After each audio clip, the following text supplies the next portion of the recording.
right, I'll open up with a brief statement, and then our man Michael to handle questions. Go ahead, Coach, when you're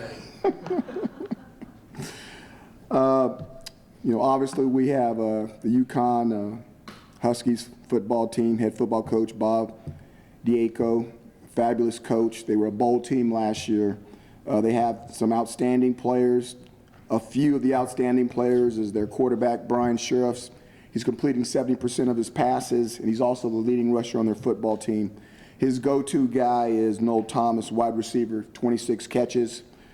On the defense, they have some outstanding players. They have a defensive tackle, Foley Fatuski, who has 38 starts, which is an amazing number. They have cornerback Javon Williams, redshirt senior, who has 30 starts.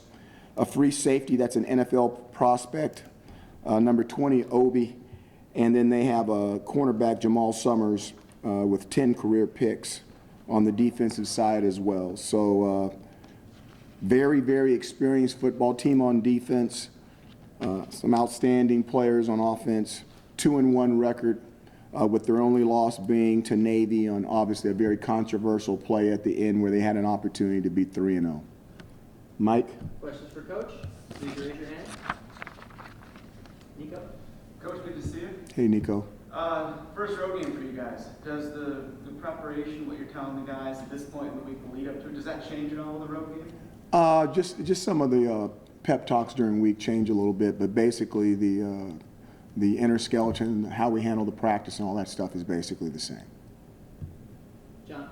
What are the statuses of Kyle Whitner and Jason Emmerich? You got to speak up. You just mumble it out there. I can't hear, man. What are the statuses of Kyle Whitner and Jason Emmerich? Oh, we haven't heard all the injured guys. We haven't heard back from them yet. They still have they have a preliminary. After the game, they have a deal they have to go through, and then they have training room on Sunday, and then the doctors get to see them again, today or sometime later today. So we won't know till later on in the week. Stephen and then Mark? One of the things you've kind of talked about as you install new systems is these kids, they played last year, the last 2 years with a different system, so you have habits from those things. I'm kind of curious, when you watch the defense in particular, you go back and watch film, what minor things do you see, maybe habits or small techniques or things that are still kind of, you're working out from what the former staff kind of put in? It's I don't want to put anything back on them, but it just has to do with habits. There's obviously, when you look at the games, there's stretches where guys are doing it exactly right, and then all of a sudden they have a flashback. And then you're sitting there going, hey, you just did it right 3 times in a row. Why did you do it wrong the 4th time? And it's like, oh, Coach, I don't know. Well, that I don't know is that they're used to doing it a certain way, and we've got to get them out of the old way and get them into the new way. And that's across the board at a lot of positions. I think that answered your question. Yeah, just to kind of follow up, the old scheme, just the way it was based, was very aggressive. So we see a guy will go for a big hit, at least in the past, rather than make a form tackle. Just your kind of ball disruption was kind of key. And I know in every defense you want some of that, but are those kind of plays you see, is that something that you notice that aggression is maybe you want a little bit less of that? You don't ever want to say that on a football field. You want your team to be physical. You want them to be aggressive. I think there's more concepts, okay, that you can be as aggressive as you want to be, but you need to be aggressive on this shoulder, knowing that help is coming from another shoulder. And if you want to, that's your time to be aggressive. You can't take the guy on the opposite shoulder and then cut off the rest of the defense, so to speak, on a tackle and then give this guy an opportunity to go down the sidelines. It's no different on defense as it is on offense. The same thing on offense. There's certain things that might have been allowed in the old system that's not allowed in this system. So it's just a matter of repetitions and guys getting used to doing what they're doing. Hey, Coach, you said after the game Saturday that we're not there yet. There will be a day when we get there. It'll be the next day.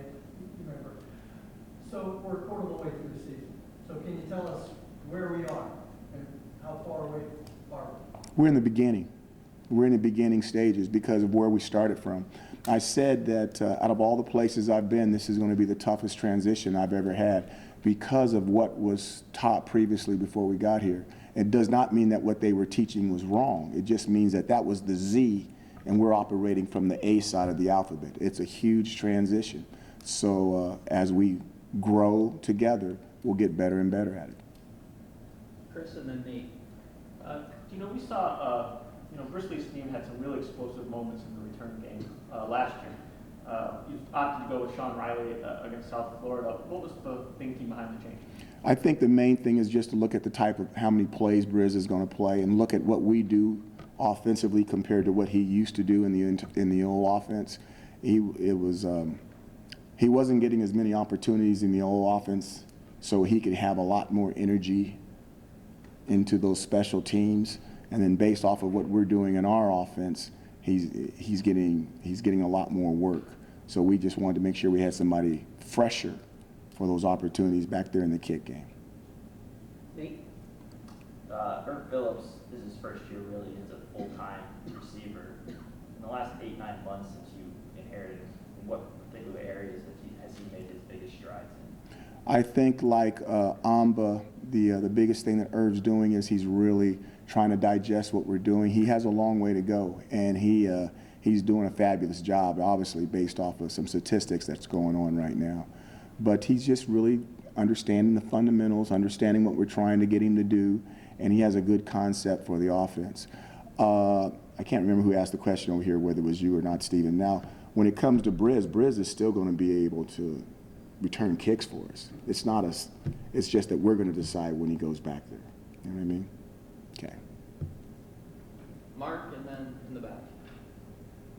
Coach, I want to go back to the play where Eric Dungy was going up for the pass, and the week before he did the hurdle, and he said you weren't happy after that hurdle.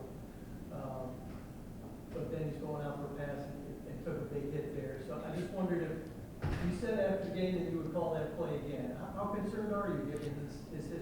Well, I just got through reading an article, and someone called me a knucklehead because they had 5 guys deep back there, and how could he get open? Actually, they had 2 people deep. It was wide open, and the ball hit his hand. He could have caught the ball and not taken a shot at all. The ball was in the air a little bit longer than it has been in practice. If the air would have been taken out of the ball and had been a little bit more of a line, he'd have caught the ball.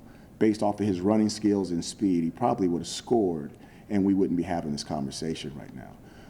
He is a very aggressive player. You can't take that out of his nature. But if he's going to wants to do things like that, we're going to dictate when we're going to take a chance with him. We don't want him running out and jumping and hurling players and falling on his back and shoulders on the 6-yard line.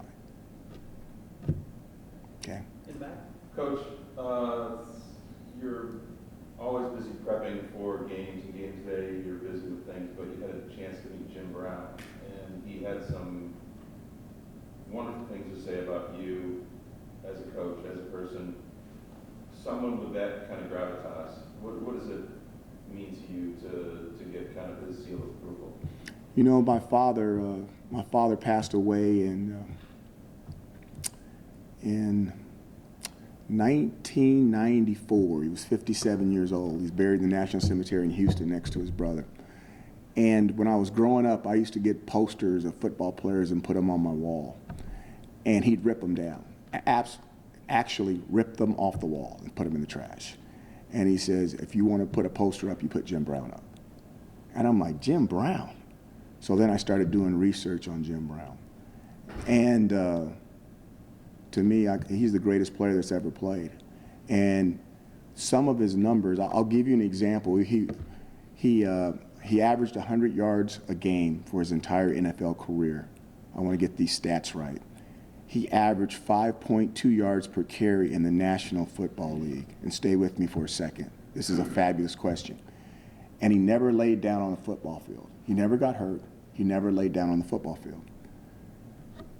In 31 years of coaching, what we've told our running backs are this. If you average, you guys are going to take this and turn it into an article, but just think about this. If you average 4.0 yards per carry, you will always play in the game. Okay? Nate, if you could average 4.0, you would play in the game for Syracuse University. Average per carry. If you average 4.5 yards per carry, you're probably always going to be the starter. I've never had a guy that's averaged 4.5 yards per carry or better and hasn't been the starting tailback on a team. Jim Brown averaged 5.2 yards per carry in the National Football League. I have no idea what he averaged in college. He never missed a game with injury. He never laid down on the football field. when you're talking about being consistently good, okay, and great at the same time, it's unmatched. So when you talk about the physicality of the game, the mental aspects of the game, the leadership of the game, and then always being there for your brethren, regardless of how you feel, regardless of the pain. I mean, there's so much, if you really understand what this game's all about, there's just so much respect there. It's you know, I don't even have a word for it. I mean, he's the best of the best. And that's not, I want to say something, that's not a Syracuse thing because I'm sitting here and I got an S on my chest. I would say that at any university, anywhere in the country. That's how good he is.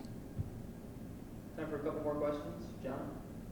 Jordan Fredericks was bumped off the 2D depth chart. Just in what situations do you like having him on the field? Is it blocking?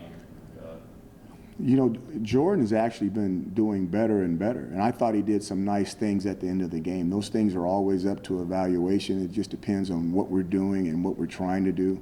I don't look at him as not being in our 2 deep. I look at him as somebody that we can put into a football game. He has knowledge of the offense, and he has the ability to help us win games. Last question, Tad. Coach, you had a couple tough losses. How do you keep yourself up in spirit, and how do you keep your players up in spirit? I have not been up in spirit. I've been down a little bit. I really have. But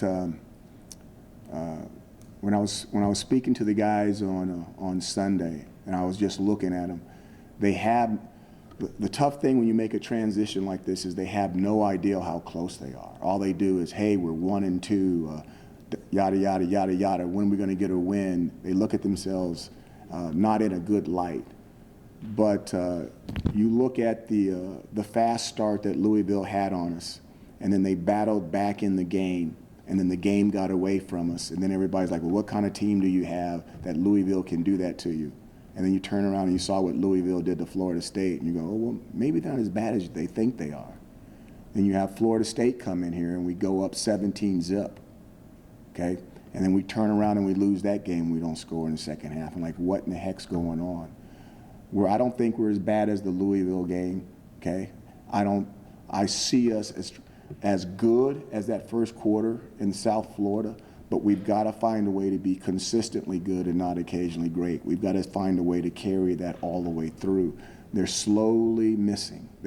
That engine is off. It's just slightly off.